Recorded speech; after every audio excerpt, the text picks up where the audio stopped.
le 10 2030 raha vatana toy hisy raha ho latsaky teto tsy haitsika hoe ino zany.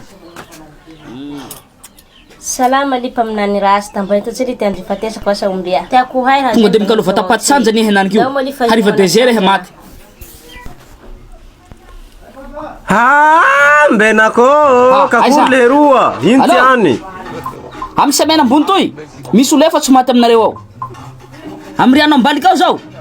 amy herinandro ambany io 10 rimel 20 ry benjamin reny fa tsy hita sasy amy 2026 ho avy io tsy mahatratsy coupe du monde reny zay ihomana sanja nareo zany vatapaty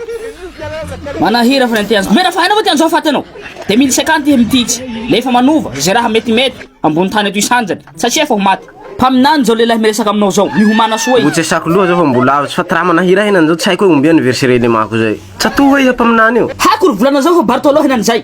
hitako atia ka date naterany zany hainao le 24 août 2000 tany niteraka anary fa tsy teraka mbetoy ampitao aminy hafatsiko toy joyeux anniversaire koa iha Bartolo de zay manao clip aminao atao bojo atao promotion zany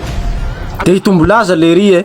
hitombo harena no holo manitsy ho reharena Madagasikara. Joyeux anniversaire Bartolo fa vandiko avao clip bojo zay fa valy rasta ro haofo ahorono zay valiny eo. Happy birthday to you, yo way.